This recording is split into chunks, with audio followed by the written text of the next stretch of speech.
to another episode of Lie, Cheat, and Steal, the podcast about liars, frauds, thieves, and bullshitters. I'm your host, Pat Soroyce. Just to remind you guys, we are a bi-monthly podcast, and you can listen to us wherever podcasts are listened to. You can also find us on Instagram, TikTok, and YouTube at Lie, Cheat, Steal Podcast.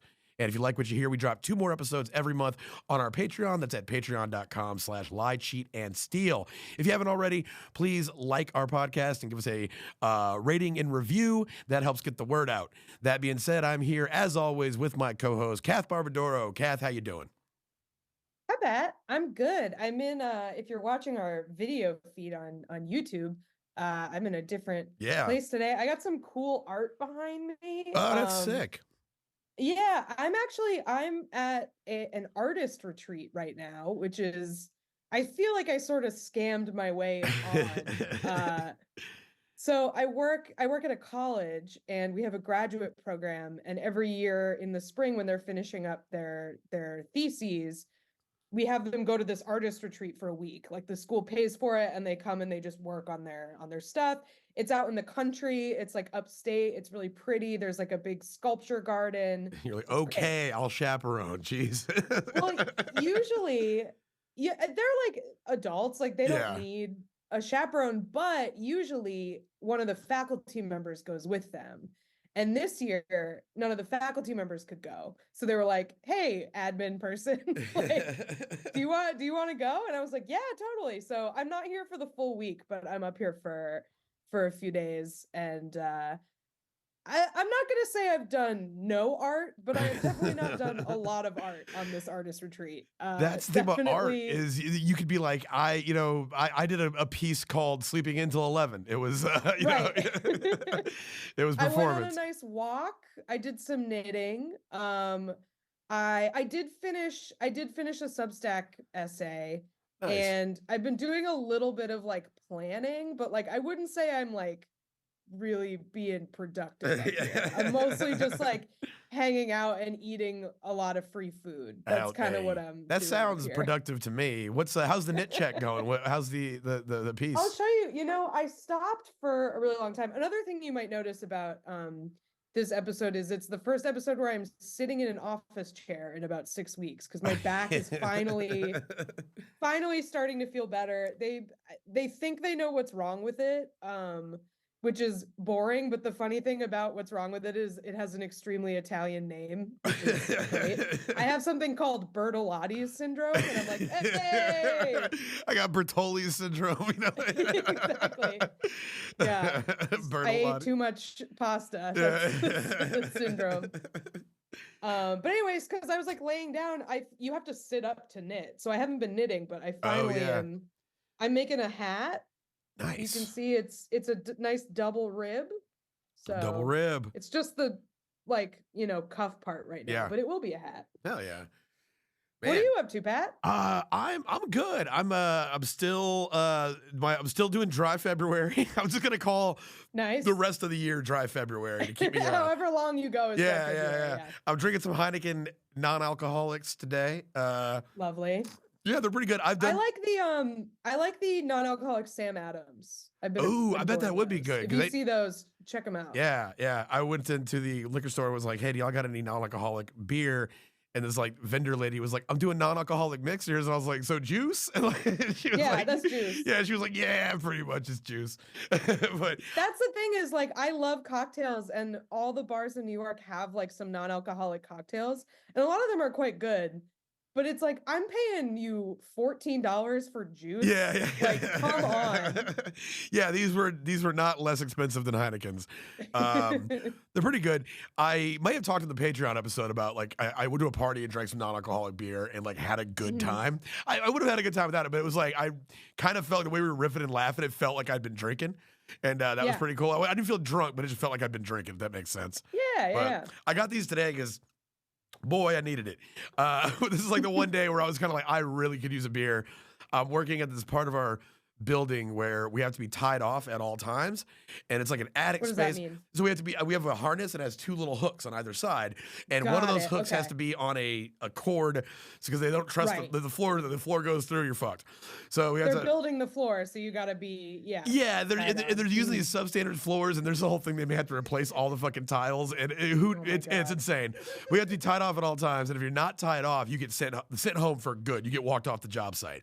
And so your movement, everything has to be planned. So if you're like, I need to move 15 feet to grab this tool, you gotta be like, okay, I'm going to clip onto this. I'm gonna walk over here. Right, you have to connect to one place. Yeah, and you can't take that one off until you just connect to the other one. And I'm talking, they have a network of little lines. There's a couple hundred people up there. You're doing these, like, you're pulling ladders the whole time you're doing it.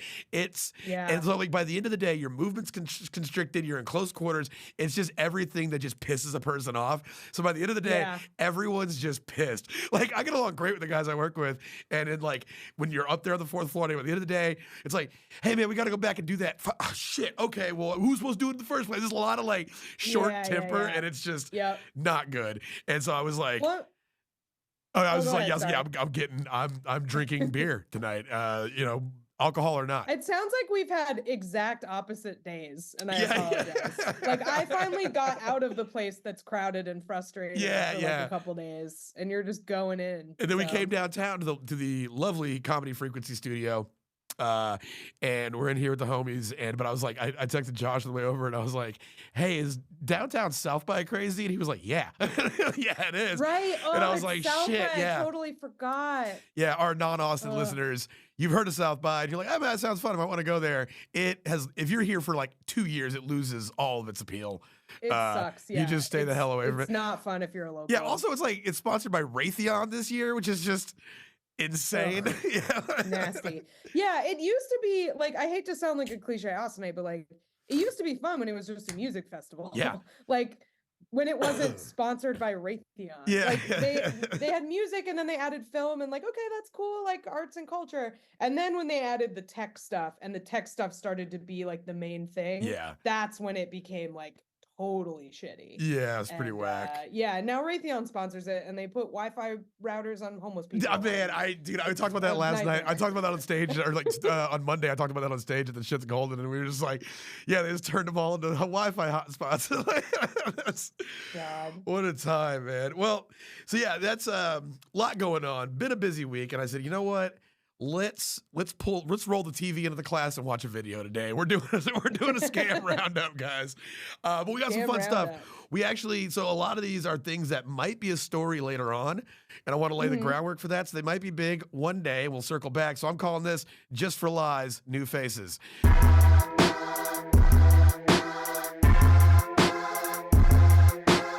In celebration. Yeah, in celebration. Very timely, because as of this recording, JFL has just gone bankrupt. Yeah.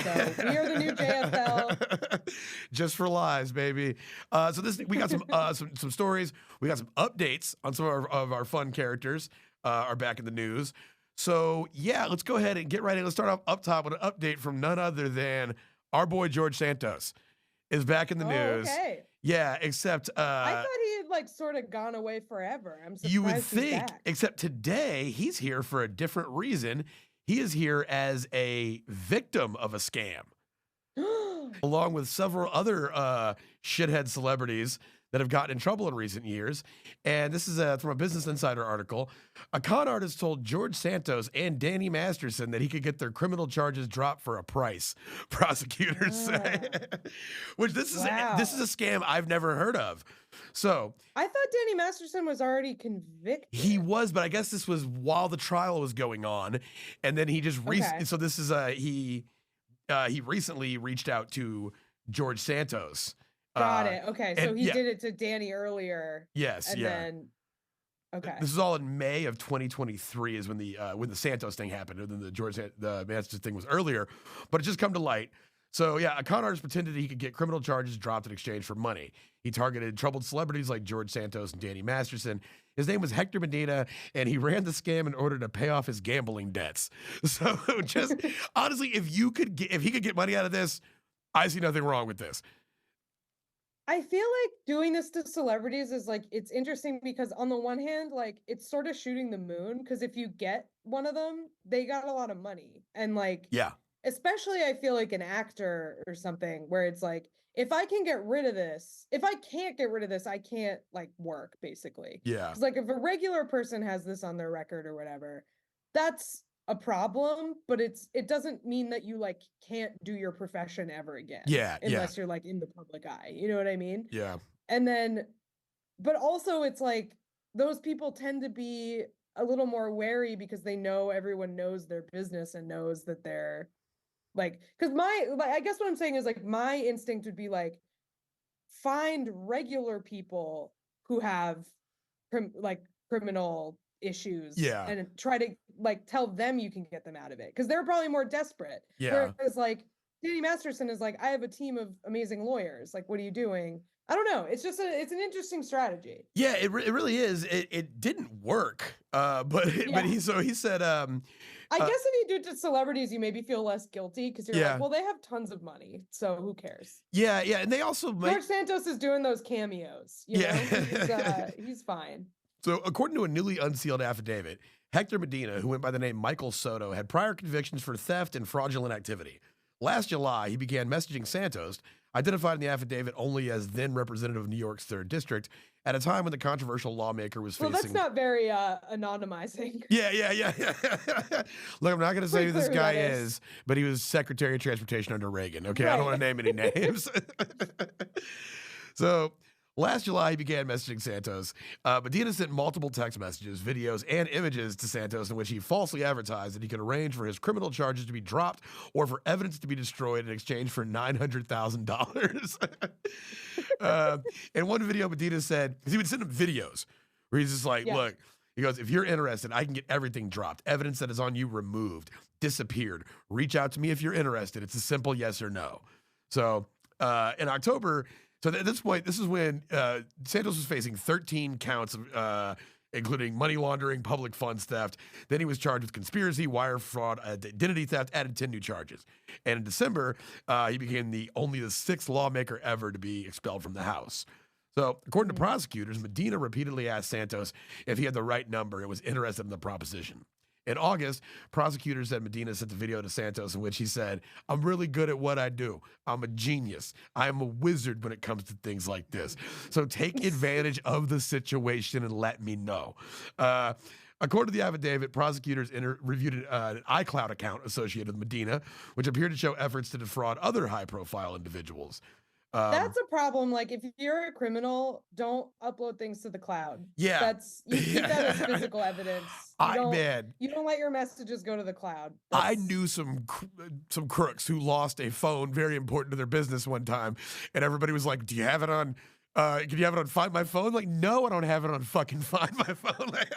Right. Yeah, no, of course not. Yeah, no, didn't do that.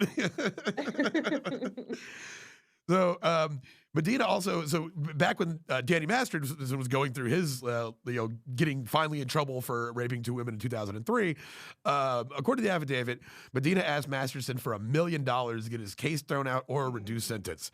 He also messages Masterson's then wife, Bijou Phillips. Medina also contacted an unnamed musician arrested last June and an athlete whose family member was arrested in May 2023.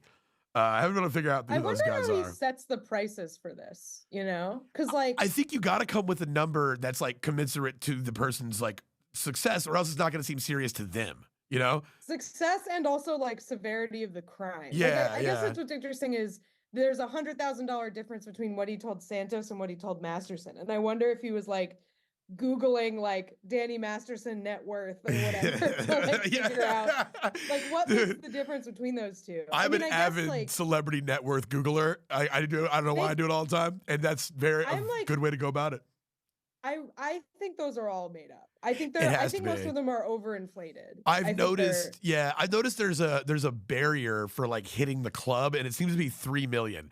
That's a very common number. As you look up people who you're like, what's this guy worth?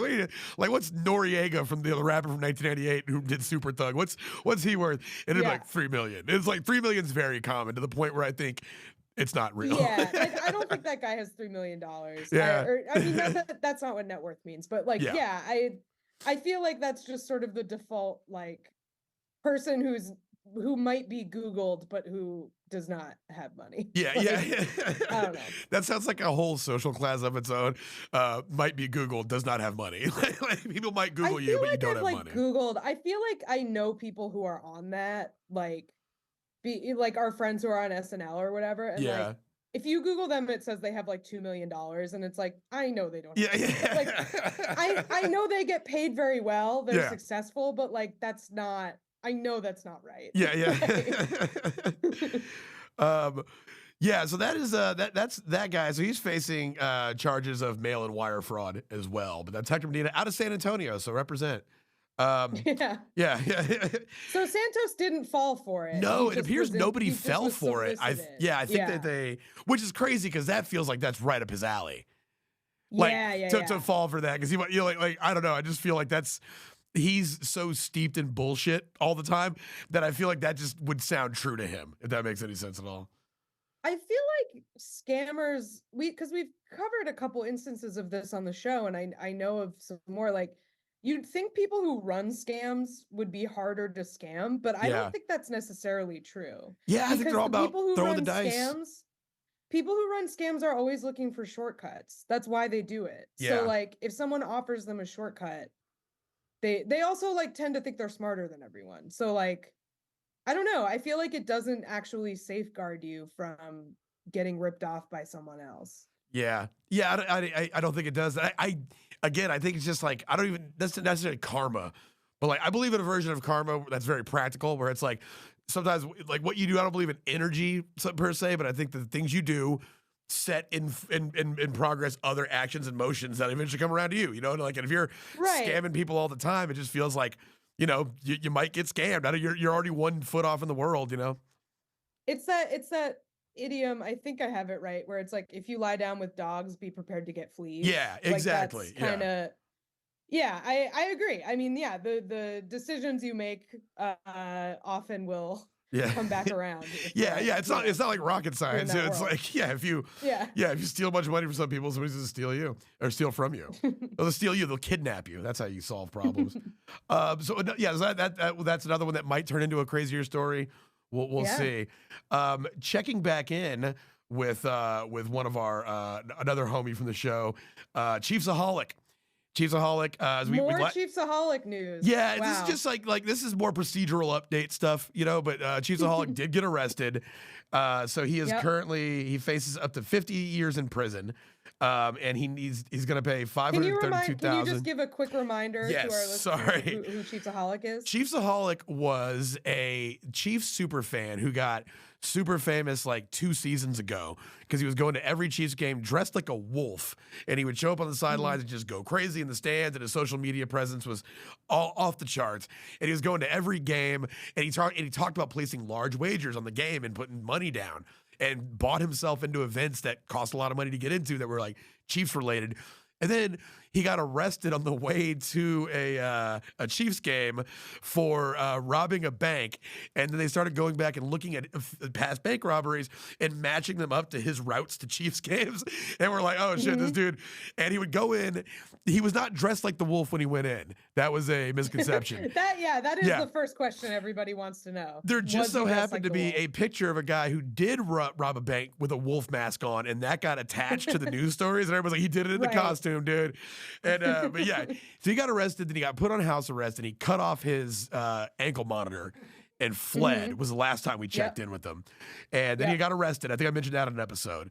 And now we got that update. And now there's more. Yeah, so now he's facing 50 years in prison, and he has pled guilty. So no sentencing yet. But yeah, he his violent crime spree across the Midwest and beyond traumatized bank employees and victimized financial institutions in 7 states.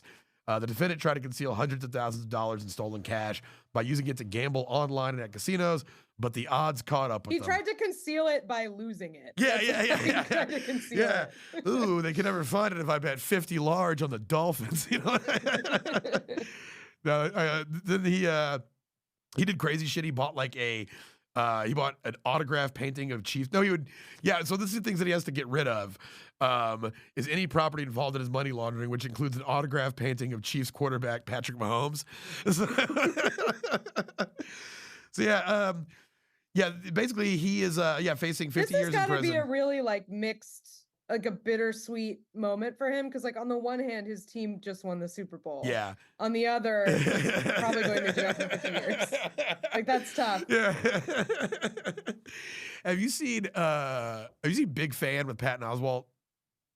I haven't, no. It's a really good movie, but he's a giant super fan that lives with his mom in New York and ends up getting beaten up by their star running back because he approaches him in a club on some weird shit, gets beat up with him, and is refusing to work with the police because he doesn't want to fuck up their season. It's a really, really funny dark comedy. Very good. I've heard it's really good. He's a great actor. He's really good in one of my favorite movies, Young Adult. He's really good in Young Adult. Yeah. He's really good in that. Yeah. Yeah, that's. I mean, also props to he got to film a love scene with Charlize Theron, which that's true. Yeah. I remember. He's really making it. Yeah, I followed that guy's career since I discovered him on LimeWire when I was a teenager, and I never would have thought. And I'm proud of my boy. He's doing good. So this is another. This is a more solemn update. So one of our episodes we did a while ago was the Isabella Stewart Gardner Museum. And so which was unsolved. Yeah.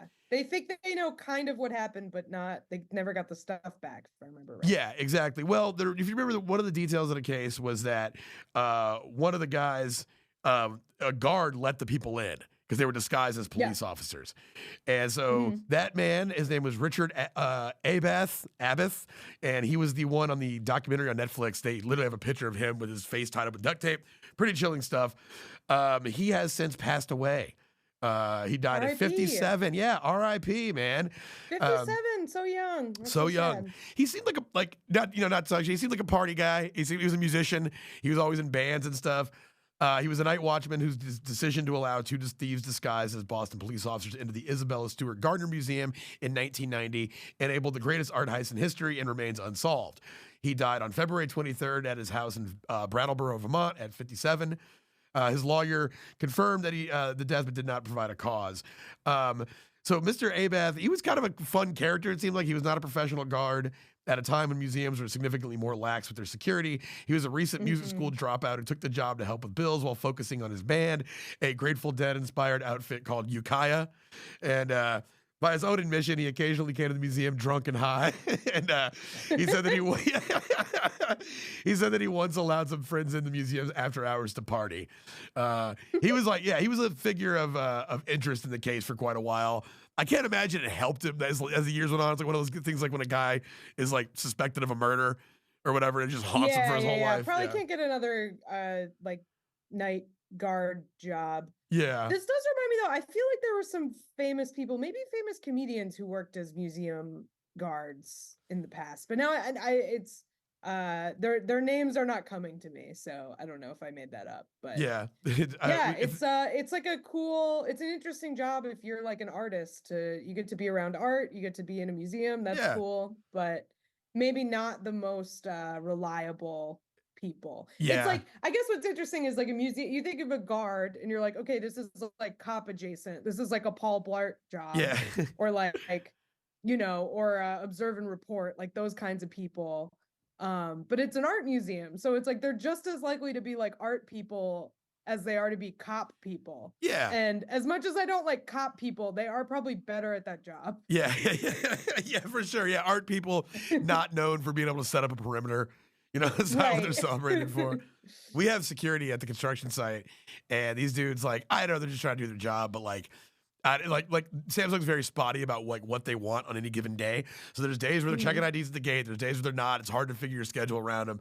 And you just get mad at these guys. And you can't really, it's like, they don't know what they're doing, but yeah, they're easy targets. It's 5:30 in the morning. You're like, I hate you. Yeah. You're my enemy right now. Yeah.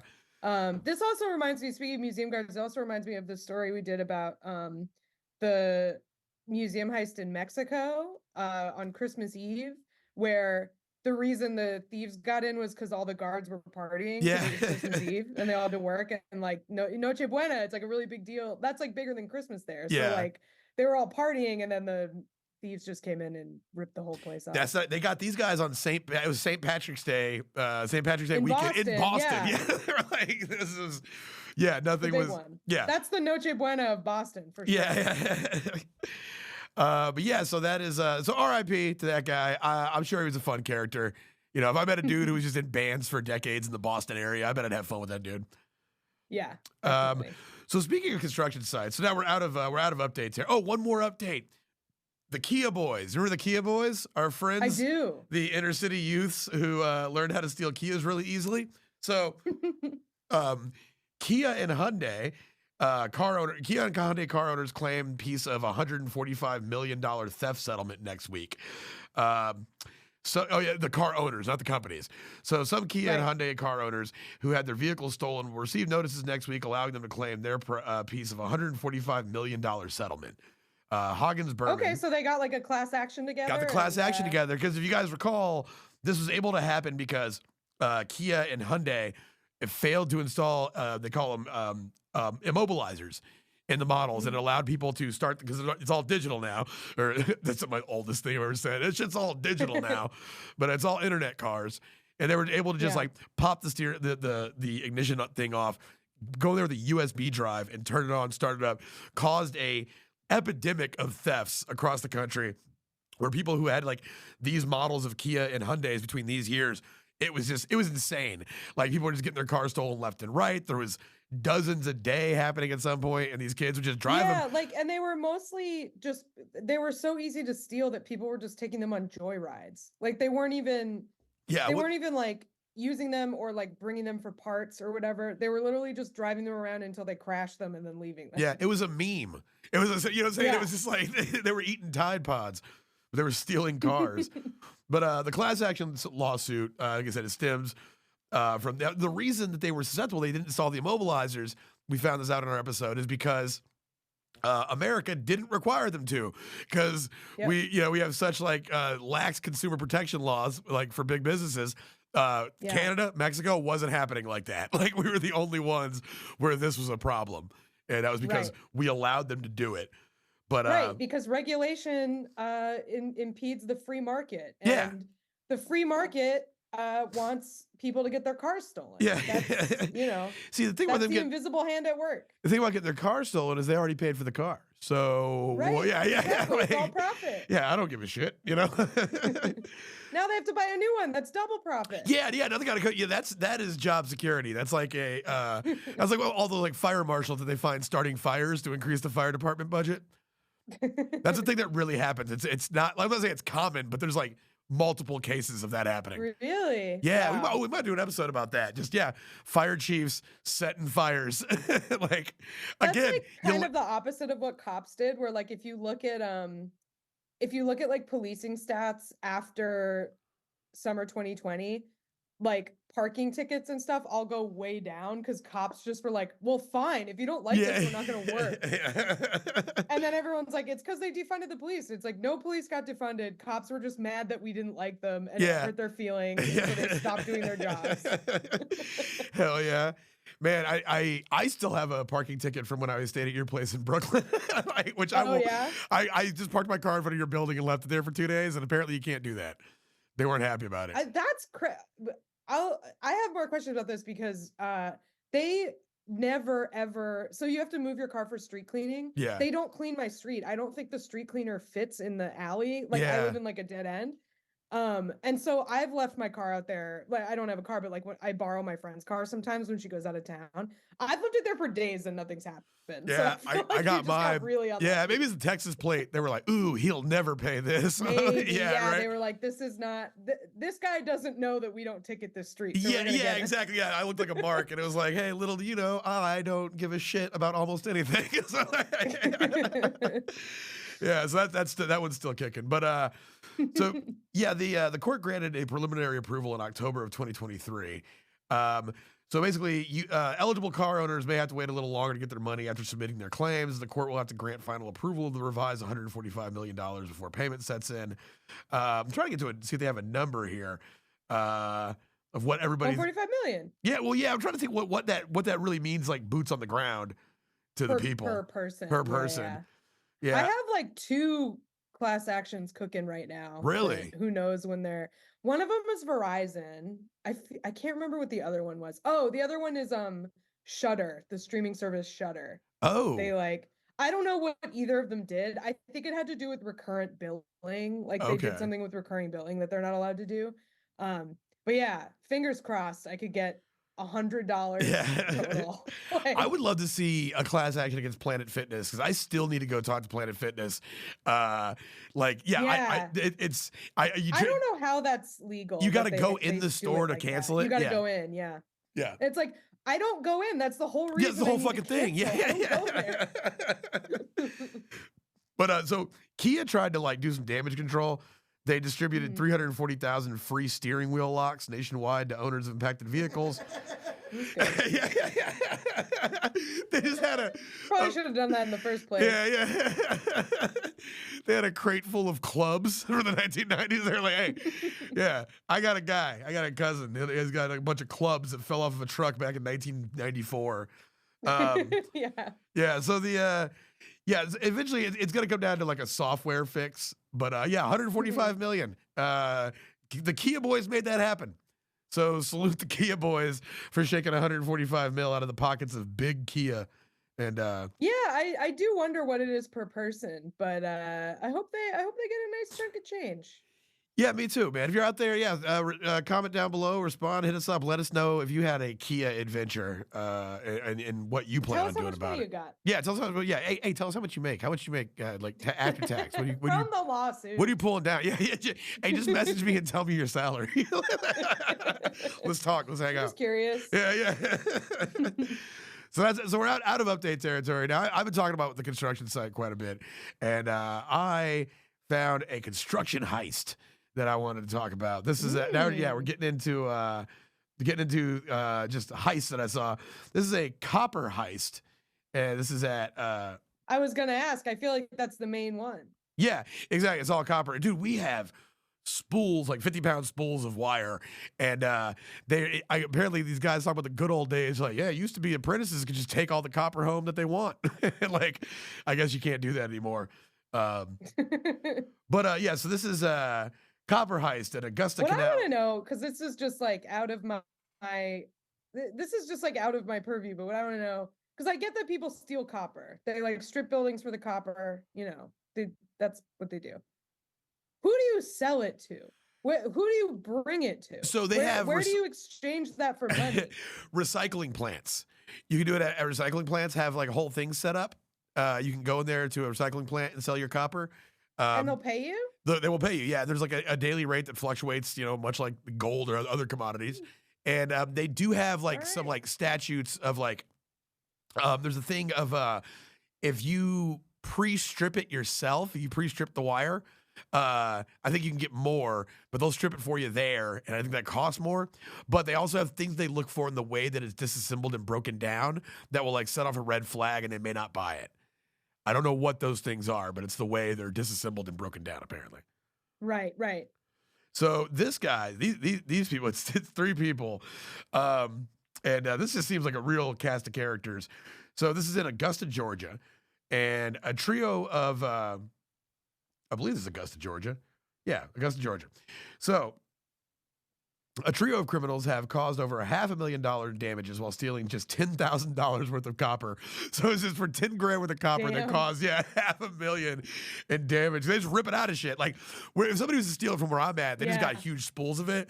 The big problem with copper theft is just the damage you do getting it out of there. It's just insane. Yeah. So they stole copper wire from 3 industrial transformers at the Augusta Canal Authority off Broad Street, authorities say. At least one of them, 34-year-old Kayla Nunagari, is listed as homeless. Suspect Michael Whitfield, 44, was captured but hospitalized after being tased. And The one guy that got away, 73-year-old Willie Williamson, is still being sought in the theft. Yeah. Slick Willie, baby. You can't find Slick Willie. That dude, old man yeah, outran the cops. Yeah, the other two got fucking snappers. Yeah, the other guy got tased. Like, he couldn't make it out. For real. Well, I guess they were probably like, we can't tase this old guy. He might die. Yeah, yeah. Man, if I was not that cops care about that really, but if I had 2 armloads of copper and I was getting tased, I would throw the copper to the cop and make a connection. Just like, ha. Yeah, that's a great idea. Yeah, just become a super villain in the process. You get superpowers and shit.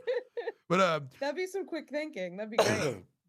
The brazen theft of 100 feet of copper wire from industrial transformers at 1576 Broad Street was discovered early Monday when a worker for the Augusta Canal Authority stumbled upon the damage. Copper wiring was stripped away, leaving behind a scene of devastation that could be worth $525,000 in damages. Theft not only caused financial losses, but also delayed the repairs to the 3 transformers, which were damaged earlier when a demolition team knocked a piece of a building onto some of the Canal Authority's electrical equipment. So any possibility. So that's probably how they got to the copper, right? If there was like, there's damage, they could get in there. Building, so they were like, oh shit, there's copper in there. I can see it. Yeah, there's damage to this building. And like what sucks is like I guess these guys don't have a lot of money for this repair, and now it says that the repairing them now seems unlikely. So yeah, that sucks. After the weekend damage and theft, a canal employee uncovered crucial evidence within the fenced-in area: 2 backpacks that contained state IDs belonging to Nuna Gary, receipts from Augusta Recycling bearing the name of Willie Williamson, and an assortment of wires and cutting tools. Those two. Yeah, don't leave those out. Like, why don't those come with you? Yeah. You don't just drop those. Well, guess what these guys did? So those two showed back up and came to one of the hydro officers and asked for the backpacks back. Wow. Hey, I left something here when I was stealing all your copper. Yeah. Have you seen it? Like, what? When the pair realized that the officers were there, they tried to flee, with Whitfield riding off on a bicycle before being tasered by a deputy. God. Tased him right off the bike. He was later taken to a local hospital. All 3 are facing charges of felony theft by taking. Theft by taking. He was theft by taking, and he snuck with his sneakers. That's like when you're writing your legal brief and it needs to be a certain number of words. Yeah. So you're just like, theft by taking. Yeah, theft by taking. Fucking assault by punching. Meanwhile, 3 new transformers vital for restoration efforts remain hard to get. Their acquisition unavailable for nearly 2 years. The cost is estimated at $600,000, Snead said. Despite it operating without city assistance for funding for many years, the authority has faced challenges, particularly in the aftermath of a fire at King Mill 2 years ago. This year, the city commission added $148,000 to the budget for the Augusta Canal Authority, and they said they got in December and January they got King Mill back online, and a demolition team. That's when they knocked the thing off and it broke the transformers. So apparently it just sucks. Now these guys are just like I'm reading this and I'm thinking about like construction work, and these guys is like, yeah, dude, new transformers are 15 to 24 months out. So they're not gonna have these things. Without those transformers, the Augusta Canal Authority can't make any money off the power generated. So it's like losing a lot of money for the city. Despite efforts to secure the premises with chain link fences and barbed wire, the perpetrators managed to gain access to the substation. They said, we're not sure how they got the gate open or if it was unbolted. One of the two. I was on a hike the other day. I posted it to Facebook or Instagram or socials in general. And I was just walking through the woods and I got to the end where it was this fence.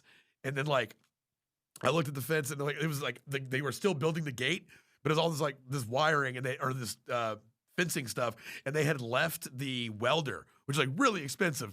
And they just left it there. Granted, they were like, to steal that, I would have had to lug it 2 miles out of the woods and down, right? Like, so I can see where they were going, but I was still like, man, guys. I posted, I was like, caught somebody slipping. A determined enough person would do it. Yeah, for sure. Also, just stealing the bales of aluminum fencing wire they had laying out. Those things go for like $250 a pop. So just saying. But so they did file an insurance claim, but that is another one developing. So yeah, a construction heist because. Yeah, if you got like that's a crazy thing about it. If you have any kind of industrial site or a farm, there's shit on there people want. They want copper. If you have a farm and people want that ammonia, the anhydrous ammonia for making speed, like there's shit out there that people will come and it's like in certain parts of the country, it's not uncommon to get shot doing that. Like that happens quite a bit. Yeah. Yeah. Yeah. I remember that in Iowa, like I didn't grow up in a part of the country that's very agricultural. And I didn't realize like the amount of valuable stuff on a farm is like wild. Yeah. If you didn't grow up, I feel like you think of farmers and you think of like subsistence farmers or something. And it's like, no, their tractors are worth like $1 million. Yeah. And they have like vats of really expensive chemicals that you need like licenses to buy. Yeah. And there's just like tons of expensive stuff out there. Yeah, it's a huge money business. And like I think a lot of like the anti-theft is just the size of it. It's like right, yeah, and it's remote and like it's like with the welder. It's like in order to come out here and take this, like you're gonna have to have a lot of prior knowledge, and also like we would know because there's you have to bring so much equipment to get it out of here or whatever. Yeah, exactly. Yeah, and also it's on a hiking trail in Austin. Like somebody sees you walking down with like somebody's gonna see you leaving with the welder. Unless you come like in a construction vest or something, you're probably gonna get asked some questions. Which I have in my car. I have a construction hat, a vest, and a hard hat at all times. I can get away with so much. I just walk into places. I go up in scissor lifts all day, of various size, and now that I'm in, like you buy a car and you see it everywhere. So like now that I use these scissor lifts, they're fucking everywhere. They're in all like you need them for everything, like in businesses and stuff. It's just like a bunch of people doing murals use them, and I just didn't see them, but they're always outside because like you can't really steal it. It's a kind of a hard thing to steal. People are like, where are you going? Yeah. Hey buddy, that's mine. So I always like when we talk about heists. Heists are fun. It's like a lot of we do scams, and heists are, the same thing as a scam essentially, but it's like a little more action packed. This one I found is just kind of crazy because this one is just one of those like ballsy moves where you're just like somebody does this and they do it with enough confidence where you're like, somebody's just not going to tell this person no, or they may not, think so. Fair play, yeah. Yeah. This is a tribal casino heist of $700,000 leads to alleged scammer's arrest. This is out of Michigan. So in Hartford, Michigan, a $700,000 heist of a Hartford tribal casino resulted in the arrest of the alleged scammer, according to the U.S. Attorney's Office in a March 6th release. Jesus Gaetan Garcia, 43, was arrested on charges that he tricked an employee of the Four Winds Casino in Hartford to give him $700,000 from the casino. The Western District of Michigan, Mark Troughton, said in a release. The casino, owned and operated by the Pokagon Band of the Potawatomi Indians, received a call on July 30th from somebody claiming to be the tribal chairperson that needed funds to make an urgent payment. Oh my God. Hey, Big Chief, line 1, check it out, dog. I need some Google gift cards. Yeah. Like, what? So a casino supervisor. Shouldn't they know who the director of the tribe is if it's their casino? You would think. I mean, Walmart has the fucking regional manager's picture on the wall, Right. Yeah. Lane Crarup has a great joke about, you ever go to Walmart in a suit and tie and instantly become the store manager? So the casino supervisor, duped by fraudulent claims, officials said, gathered up the $700,000 in cash, left the casino, transported the cash to a Gary, Indiana gas station, and never, if anyone asks you to go to Gary, Indiana, immediately say no. There's no reason. Yeah, that's like pretty far from Michigan. I don't know where in Michigan they were. I mean, it's like that's like in the corner where you have Illinois goes this way. Here's that lake. I think it's Lake Michigan, and then Michigan's up here. Gary, Indiana's right at the bottom of Lake Michigan. So you would loop out of there. So I can see it going. But still, if you live in Gary, Indiana, we have business. You meet me in Michigan. All right. I'm not going to a place that lost 60% of its population in the last 20 years. One time, the only time I've been to Gary, Indiana is one time I was flying. I was going home from college. I went to college in Iowa, and I was going to see my family on the East Coast for winter break. And so you would have to fly into Chicago and transfer from Des Moines. Yeah. And Chicago in the winter, at least 10 years ago, when climate change wasn't as bad, was we got caught in this like terrifying snowstorm, and we had to make an emergency landing, and it was so scary. And then the emergency landing was in Gary, Indiana. And we're like, we don't want to be here. Go back in the sky. I'll take the storm. Give me the fuck out of here. Yeah, man. So the casino employee was initially charged with the theft, according to the criminal complaint, but those charges were later dropped. The FBI and the Pokagon tribal police investigated the theft for months until identifying Gaten Garcia as one of the individuals at the gas station. Investigators searched. I guess it makes sense to try to rip off a casino because like other businesses aren't going to just bring you a ton of cash. Yeah. The only ones. Yeah. Yeah. So like I guess that makes sense. There was a thing about a few years ago about a kid that was like 19. He used to work at Walmart, and he showed back up and said he was the regional manager and needed to do a cash deposit. And walked out of there with like 20 grand. Yeah. He was like just this little twerp of a kid who you would see like, they would make you regional manager, like at a Walmart. Yeah, it's like, you're annoying enough. Sure. Yeah. So Gaten Garcia was apprehended for the quote. So investigators searched Gaten Garcia's home, located a bundle of cash with the label Hartford, indicating the casino's location, officials said. The date of the theft was also located on the label. He never even unlabeled the money. Yeah. Like, the date of the crime. Yeah. Oh, man. Dude, if you steal 700 grand. Recirculate that shit. Yeah, you steal 700 grand in cash. I'm taking the labels off simply so I can throw it on the mattress and have sex on it, and then count up and collect every dollar and be like, okay, that was specifically earmarked for sex. But unfortunately, instances of they say he was apprehended for the extraordinary theft.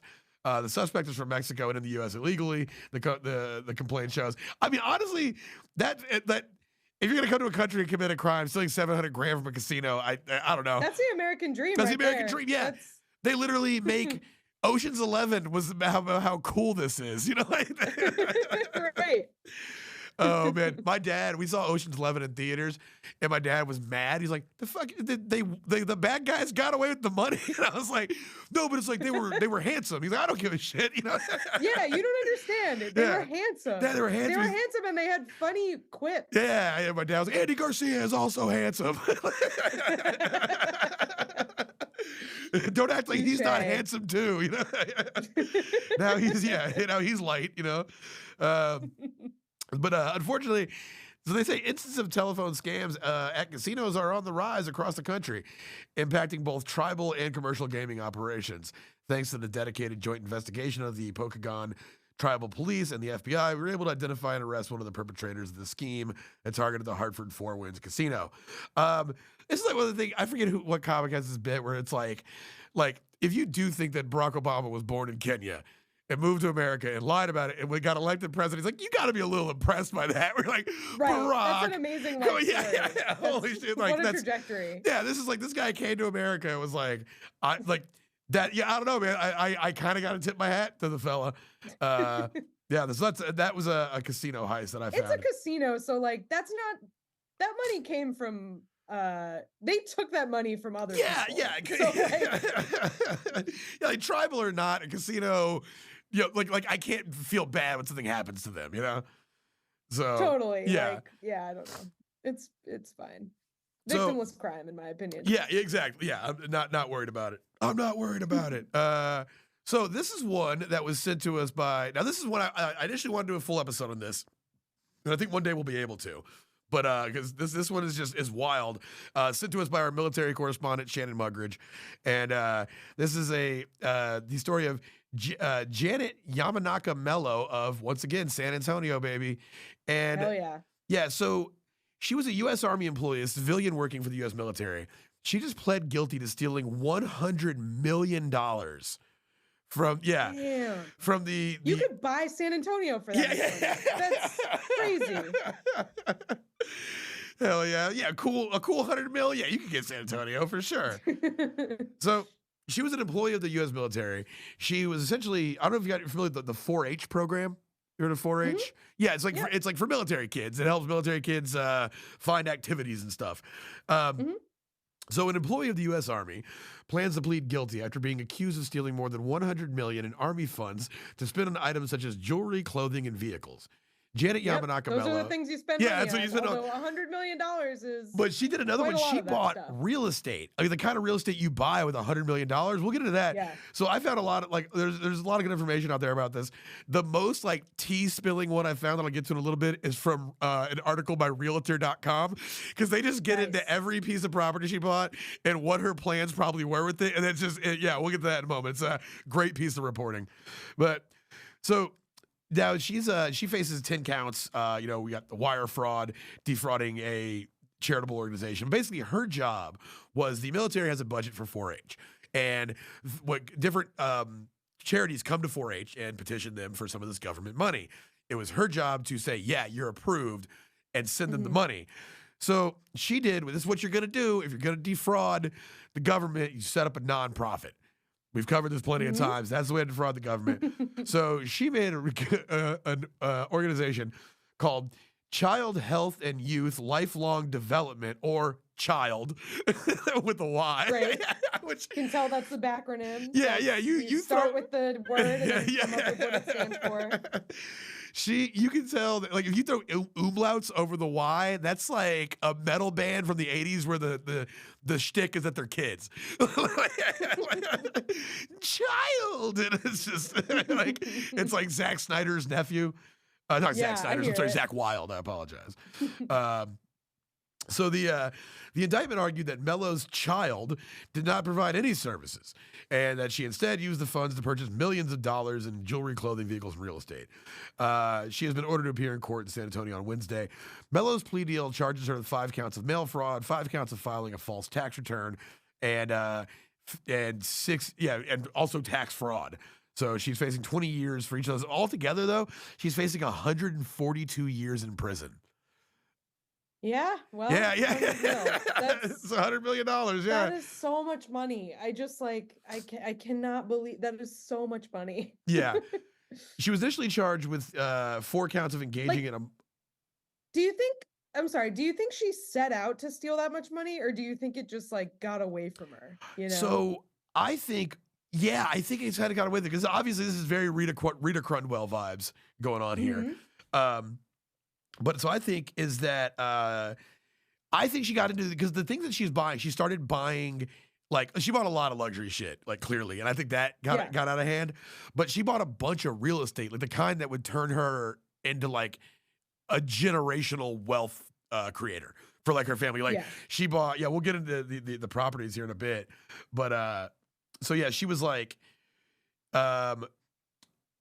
let's see. Yeah. So so they noted that she bought 31 properties in Texas, New Mexico, Colorado, and beyond. She bought 35 vehicles, 42 motorcycles, and then they discovered 18 million in 6 bank accounts. So I guess she was just like hooking up her family. It sounds like it. It sounds like they just had like a lot of fun, but this is where when you start to see the other people pick up on this story, they're gonna call her the Gucci goddess, because she just bought tons of designer shit. Like Gucci. Yeah. So yeah, she's estimated to stole about 108 million. She's 57 years old. She faces up to 125 years in prison if convicted. So she won't be out till she's 178. So But so Mello swindled the cash while working as a civilian financial program manager for the U.S. Army at Fort Sam Houston in San Antonio. She created the shell company in 2016 and submitted fake paperwork to request military dollars for her phony organization. Which she then also approved. Which right? she then also approved. Approving it. Yeah, so it was like conflict of interest there. Even if it conflict was of interest. Real nonprofit. And she did this. Longtime listeners remember when I was building tenement housing for that crooked bar owner, where he was just turning houses into apartment complexes without doing any of the legal work. So he was able to do that because he bought the houses cash, and that's what she was doing. So she bought some places. So she brought a Harmony Road Properties in Preston, Maryland. That one is the crown jewel in Mello's real estate portfolio. Is a 58-acre property with 8 bedrooms, 12 bathrooms, and a climate-controlled garage designed to showcase a museum-caliber automotive collection. This is where she parked her 80 cars. The Black Manor has a double staircase foyer, a kitchen with top-of-the-line. This is for the Realtor.com issue. They get into it. Top-of-the-line appliances and a primary suite with an outdoor balcony, likely with a view of the 40 by 20 foot heated saltwater infinity pool. Nice. Yeah. She bought homes in many different areas and different locations that would not necessarily be questioned that she was dealing with title and escrow agents in different areas of the countries or states. Mm. She bought. That is with those like those big purchases, like they're like cool with escrows and LLCs, and they're just like, the less we know, the better. Yeah, exactly. This is probably like weird oil money or something. Yeah. They like, don't want to know. Who knows? You know, she bought one in Denver, outside of Denver in Castle Rock, Colorado for $870,000. That's a 6,200 square foot home. She bought this gigantic mansion in New Mexico. That one is 2,000 square feet. But then she also swung it back into Austin. Horseshoe Bay, a very high-end neighborhood that I was able to do some carpentry work out there one time. Yeah, it's, on the lake. That's where they say that, Elon Musk's house is out there, or his friend's house that he stays at, or whatever he does. But, she bought a lot of shit out in Horseshoe Bay. So do you think was the idea that she was going to flip it, or like? I don't know, because she also bought a lot of that many houses. Yeah, you don't need that many houses. I think it would have been to flip it, just because like why else would you do that? And then she bought a lot of land, just like tons of it. Like she brought like you buy these vacant lots, because apparently tax wise it's way easier to have a vacant lot. It's cheaper. People ask way less questions about who owns it or why they own it. But so she blew all that money. She's facing 125 years in jail. And they just said the stuff she was buying like Ducati motorcycles, all sorts of luxury vehicles. And she looks like someone's mom from San Antonio. Yeah. But damn. Yeah, so we'll check back. I would love to hear an interview with her, because I would just love to know what was going on there, because that is just such a, I mean, I don't know. I feel like if you live a certain way for most of your life, you're like, you sort of adjust what you think is like a luxurious way to live. Like, I just feel like I don't know how you get to 40 Ducati motorcycles. You know what I mean? Like, what do you even do at that point? I'm just very interested in that. Yeah. Like, how do you get there? Like, that was like I feel like if I could own like a $500,000 house, I would be like, this is all I've ever needed in my life. All I ever want. Like, I can't imagine the need to have multiple properties and shit. I just I can't imagine thinking that way. Yeah, it has to be to flip it, man. Like she owns it's like 31 properties she bought. I mean, I guess it's also a form of sort of money laundering, where like you have the equity, but you no longer have the cash with you. Yeah, so. They said that a lot of shit was trips and stuff, like her spending just set off all sorts of red flags for people around her. They were kind of like, and how she eventually got caught was just a random error in her tax filings. She said that I guess she posted that the nonprofit made this much amount of money, and they were like, wait, no, it didn't. And they looked into it, and she was just $100 million over the course of 6 years. That's a lot of money to go missing. And that's that. We'll check back in on that one. I wanted to end it with this. This is kind of a scam, but I just thought this was funny. How familiar are you with the Glasgow Willy Wonka experience? Oh yeah, we talked about this on What a Time to Be Alive this past week. Yeah. Okay. So I just wanted to bring this one up. It's kind of a scam, but like, if you guys didn't see this, so in Glasgow, Scotland, there was this event planned that was like Willy Wonka's experience, and you can come on in. It's gonna be this like huge candy land. It was supposed to be like a museum of ice cream type thing. Yeah, like, you come in and get your Instagram photos of your kid, and it's gonna be all Willy Wonka-ish. Exactly, and it just was like barely decorated. They just we'll show some pictures up on the video screen, but they just had like, it looked like they spent like $5 on it. Somebody said it was like Fire Fest for kids, essentially. But one thing they're pointing out about this is that the whole thing was done by AI, essentially, from the scripts that were written for the performers to like the aesthetics of the event, even the flyers is all AI. And of course, I love, AI has horrible spelling on stuff. So they had like this one flyer where it says, well, it doesn't even like create words. Like on images, at least, it just like does some squiggles that look sort of like letters. Yeah. There was one, so it says, in cheering entertainment, and you can see catgacating, live performances, Karchi tunes. There's Exer surgery lollipops and a passadice of sweet treats. And yeah, it's okay, so obviously like people got ripped off. We talked about this on One Time to Be Alive. The tickets were like $40. But like, did they get ripped off if this is what they saw on the advertisement? Yeah, like, yeah. If you're reading about this event and this is what it says and you give them $40, that's a little bit on you, in my opinion. Yeah, 100%. Also, like, Glasgow doesn't seem like a super cheerful place. Like, I would go as far as to say that was probably the most lively spot in Glasgow on that day. It's possible. Yeah.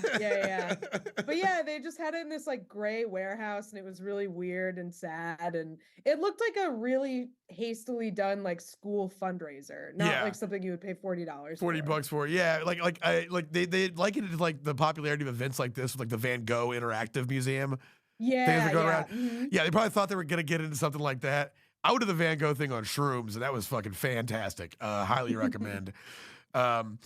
Yeah, that was just kind of fun. But I just thought the whole AI script thing like blew me away because it created this completely apocryphal, non-canon Willy Wonka villain, a evil chocolate creator called the Unknown, which is like pretty terrifying, honestly. But they have a portion of the script, and this is what they describe as the Unknown. Is the unknown? It says.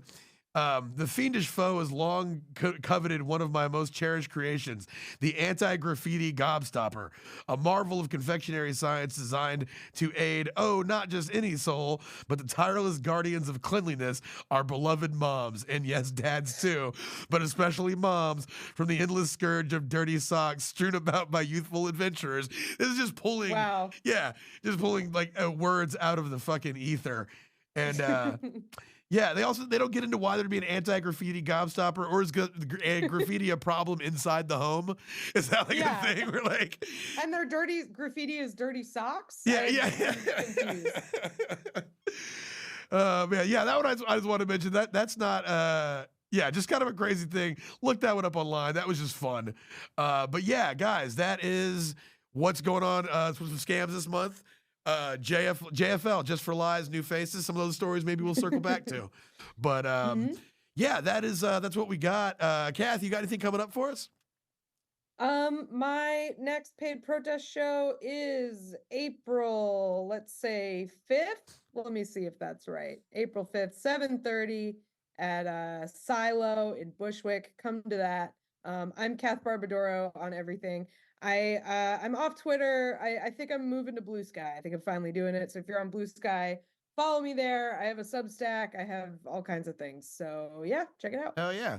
Guys, I'm going to be, let's see what I got coming up. That's pretty cool. Oh yeah. I'm going to be, I bet when this comes out. 21st. What's that? March 21st. March 21st. Yeah, okay, so on March 23rd. So 2 days from when you're listening to this, I know you guys rush to when it comes out and listen to it immediately. But 2 days, I'm going to do 2 shows at Roscoe's Comedy Club. One of them is this show called No Offense. That's at 10:30. And I'm on the New Faces Showcase, which is funny because I've performed in the last 3 clubs that location was. But I went to do their open mic on Wednesday, had no clue there was a contest, was driving home. They're like, hey, you won the contest. And I was like, yeah, well, that makes sense. Yeah. I'll see y'all back on the 23rd. But yeah, guys, that's it. That's our episode. Thanks for tuning in and listening to some scam stories out there bubbling up. Hope you enjoyed it. Like I said, if you guys liked what you heard, sign up to our Patreon. It's patreon.com/lied-cheat-and-steal. We do 2 more episodes every month. Also, you should go check us out. We're on TikTok, Instagram, and YouTube at Lied, Cheat, Steal Podcast. So you can look for us there. And guys, thanks for tuning in. Enjoy yourselves. Have a nice rest of the month. Be safe, be smart, but above all, don't get caught. Don't get caught. See you next time.